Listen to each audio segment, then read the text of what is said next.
Imagina esta escena. Un mar embravecido, el cielo ennegrecido por el humo de los cañones, el estruendo ensordecedor de los disparos y un barco rodeado de enemigos que no cede un palmo de su posición. En el corazón de este caos, un hombre de mirada firme y temple inquebrantable guía a sus hombres con una mezcla de disciplina y valentía sobrehumanas. Ese hombre era Cosme Damián de Churruca, y su nombre quedó inscrito para siempre en la historia de España tras la batalla de Trafalgar. El 21 de octubre de 1805, frente al cabo de Trafalgar, las flotas de España y Francia se enfrentaron a la Royal Navy en una lucha decisiva por el control de los mares. Para España era un momento crítico.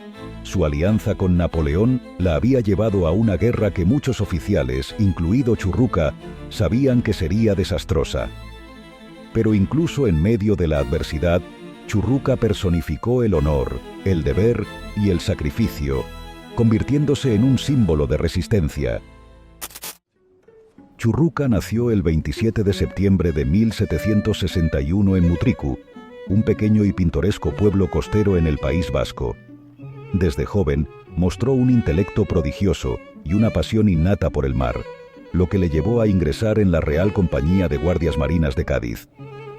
Allí no solo destacó como un marino brillante, sino también como un erudito que combinaba la práctica con la teoría. Su carrera no tardó en despegar. Formó parte de expediciones científicas como la de Antonio de Ulloa al Virreinato del Perú, donde elaboró mapas detallados y llevó a cabo mediciones astronómicas que mejorarían la navegación marítima. Su talento como matemático y cartógrafo le convirtió en uno de los hombres más preparados de la Armada, y su carácter meticuloso y disciplinado le ganó el respeto tanto de sus superiores como de sus subordinados. Churruca no era un simple oficial, era un visionario que buscaba modernizar la Armada española. Creía en la ciencia y el conocimiento como herramientas fundamentales para enfrentar los desafíos del mar. Pero no solo era un hombre de ciencia, también era un líder nato, profundamente comprometido con sus hombres y con su patria. A principios del siglo XIX, España vivía un periodo donde su poderío marítimo ya no era como antes. Aunque seguía siendo una potencia mundial, sus recursos estaban mermados y su flota empezaba poco a poco a decaer. La alianza con Napoleón había puesto a la Armada española en una posición incómoda, subordinada a los intereses franceses y enfrentada a la Royal Navy, que ya era en ese momento la fuerza naval más poderosa. Churruca asumió el mando del San Juan Nepomuceno, un navío de 74 cañones, con la convicción de que su deber era luchar con honor, independientemente de que estuviera bajo el mando del infame francés Pierre-Charles Jean-Baptiste Silvestre de Villeneuve. Durante meses, trabajó sin descanso para preparar a su tripulación, entrenándolos en maniobras y en combate naval con un rigor que impresionaba incluso a sus colegas. Churruca no buscaba gloria personal. Su única obsesión era demostrar que, aunque España enfrentaba tiempos oscuros, su espíritu seguía vivo en hombres como él. Churruca partió hacia Trafalgar con el San Juan Nepomuceno completamente preparado y su tripulación lista para enfrentarse al destino. Sabía que no solo lucharía contra los británicos, sino también contra las carencias y divisiones que plagaban a la flota aliada. Antes de la batalla, en una carta a su hermano, escribió que nadie había recibido sueldo alguno en los últimos meses.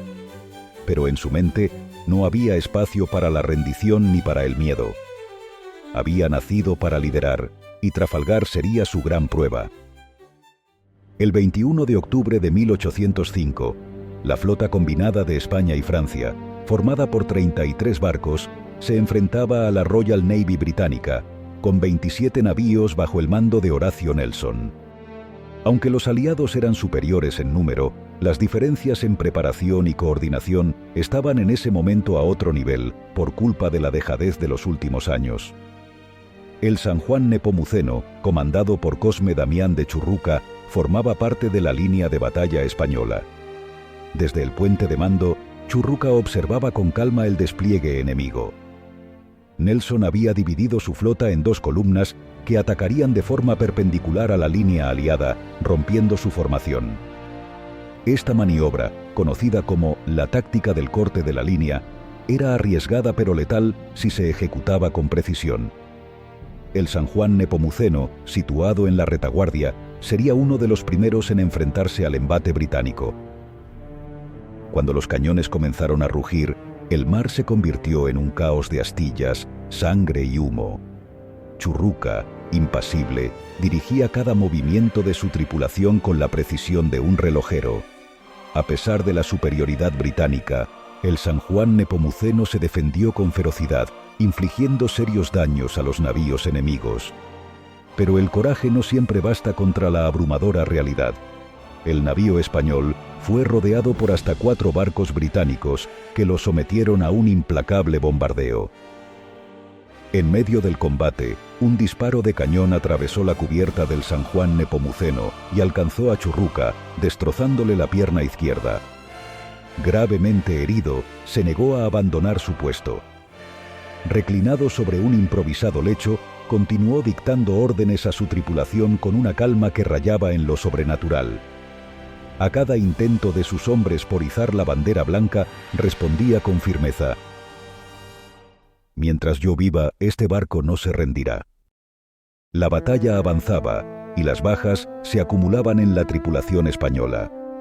La cubierta del San Juan Nepomuceno era un infierno.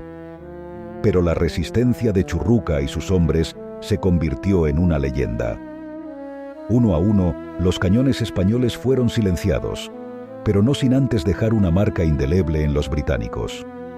Según relataron después algunos oficiales enemigos, la tenacidad y disciplina del San Juan Nepomuceno eran dignas de admiración. Finalmente, el navío fue capturado, pero no sin que Churruca cumpliera con su deber hasta el último instante. Herido de muerte, sus últimas palabras, «cumplí con mi deber», fueron un reflejo de su carácter. El impacto de la resistencia del San Juan Nepomuceno no pasó desapercibido. Los británicos, impresionados por la valentía y el liderazgo de Churruca, rindieron honores a su memoria. Su cuerpo fue tratado con respeto y trasladado a Galicia, donde reposa en la iglesia de San Vicente de El Grove. En sus cartas, los oficiales británicos elogiaron el comportamiento del capitán español, describiéndolo como un ejemplo de disciplina y heroísmo en el campo de batalla. La derrota en Trafalgar fue un golpe devastador para España, marcando el final de su hegemonía marítima. Pero figuras como Churruca emergieron como símbolos de resistencia en medio de la tragedia. Su nombre quedó grabado en la memoria colectiva como el de un hombre que frente a la adversidad más absoluta, eligió luchar con dignidad y valor. Hoy, Churruca es más que un héroe naval. Sus acciones en Trafalgar nos recuerdan que el honor no reside en la victoria, sino en enfrentarse al destino con coraje, donde la grandeza de cualquier persona se mide por su capacidad de mantenerse firme cuando todo está perdido. Espero que hayáis disfrutado de este vídeo tanto como yo de hacerlo para la memoria de la historia. Vuestro amigo de Historia Hispana.